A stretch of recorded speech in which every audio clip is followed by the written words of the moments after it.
Hello everyone, welcome back to the Nora Show. Hit the subscribe button, give me a like, share the video. And Mr. Watson says thank you and bark bark to all of our Patreon supporters. Please see the description for links to all of the patterns, the pattern book supplies, and my Patreon link. Let's sew.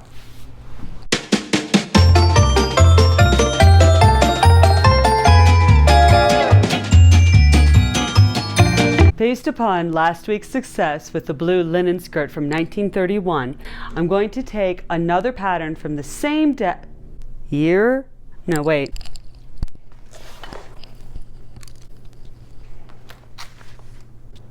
(1935). We will be doing a skirt from 1935, which is going to have a lovely lower hemline, fitted, but not pour me into it fitted.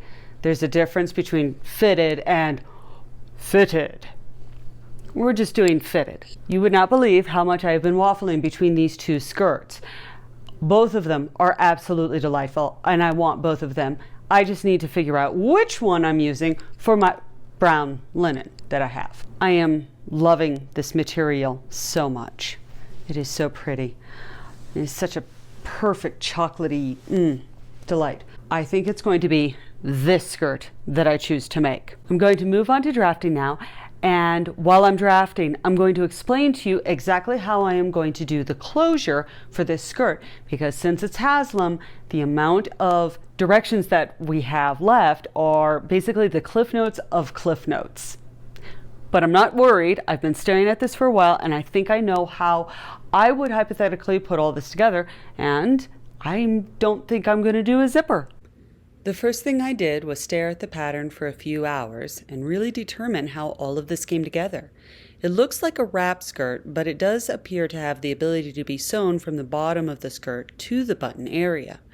Because the buttons end below the low hip, this would allow enough opening for the skirt to be taken on and off. I'll see what happens when we get to that point. The picture doesn't show any darts, but the pattern does. I'm going to do what I did with the blue skirt and draft this with the darts already put together.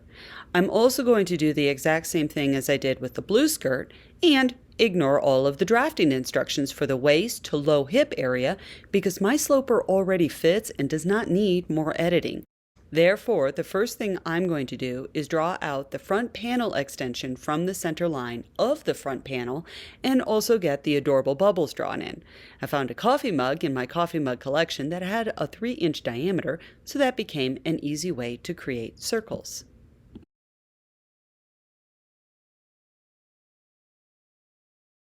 When I bought the linen, I was planning on cutting the skirt out along the grain line, but then I started thinking about the time period, and I have a feeling that this should actually be cut on the bias.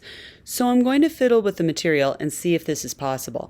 I've never had enough material before to even consider a fancy bias cut, but it is era appropriate, and the more that I look at this skirt, I think that this skirt is made for a bias cut.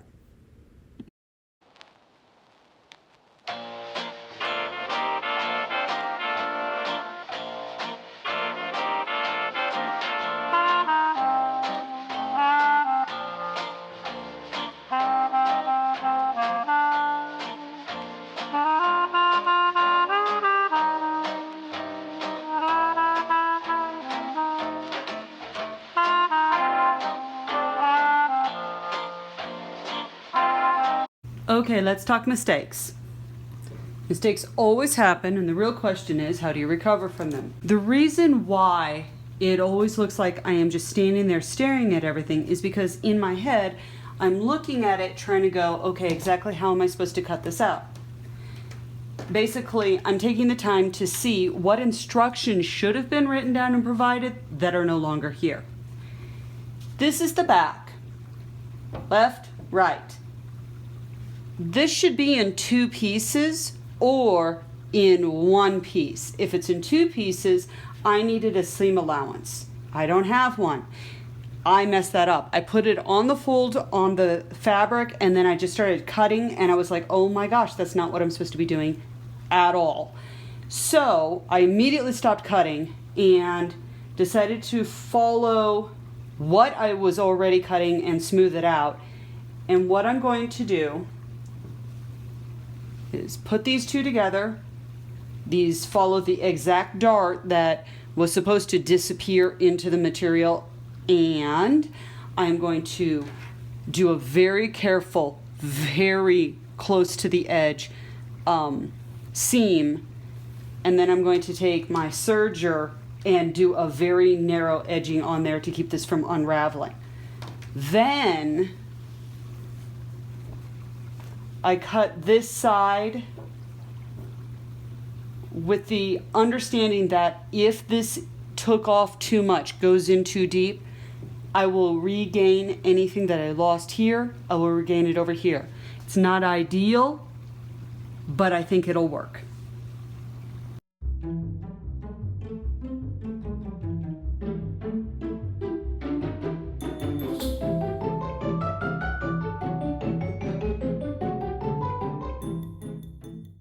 I don't think I have ever seen a December this stinking hot before. It is 70 degrees out. I've got the windows open. I've had to lose my Hanukkah sweater. It's just hot. This is ridiculous. Okay, I've got the front panel, left and right. I've got the back panel. Now what I'm going to do is cut out the inside for the ability to have a clean edge on the weird round things, and to have a waistband that goes all the way around. That's not really a shown, whatever the heck that's actually called. Anyway, the thing where it's not really, it's just smooth all the way up to the top. I'm so professional. I totally know what I'm doing. Okay, this is going to be one of those projects that you make mistake after mistake after mistake on, and it becomes this harrowing adventure of, can I make this work? I've connected the top and done a very nice understitch. So this will fold down. I haven't ironed anything yet. Gosh, this is really neat the way this is working. I am exceptionally surprised with how little actually that ended up being in the waist area. This wasn't as bad as I thought it would be, so that's very exciting. This is the front panel. I have also sewn the top part and understitched it. I think understitching is absolutely lovely. That actually turned out really, really well. Quite even all the way from beginning to end. And now let's go to the confusing mistake that I have no idea how I ended up doing that. So this is where I made a mistake. I'm not entirely sure how this happened, but I went way too far up, and I don't have more material to fix this. So that means that this has to change. So I have the inside, obviously, and what I'm supposed to be doing right now is sewing, sew, trim, flip around, do a top stitching, and then this part here gets sewn to the other part of the skirt, and then this is low enough that you get your hips in and everything's fine. Now, this is a problem. I also need to pick up my kids, which means that I am done for the day because I need to pick up my kids, and I have a mistake that needs fixing. And if there's a mistake that is this grandiose that needs fixing, I need to take a pause and I need to sleep on it. So my top idea right now is to actually redraw the circles as 2-inch circles and not 3-inch circles, or 2.5-inch circles, or actually do some math, measure from the top of the waistband to the bottom of the extension that comes out with the bubbles, and then divide that by 3, and then that will be the new circle. So I think there's some math, and then it'll just come up, and I will be very careful with the closure on that to make sure that the skirt can still come up over the hips. If that doesn't work regarding the closure, at that point I'm going to then lob off something and then sew the entire front and do faux buttons and insert a zipper and call it a day and go, wow, did I make mistakes?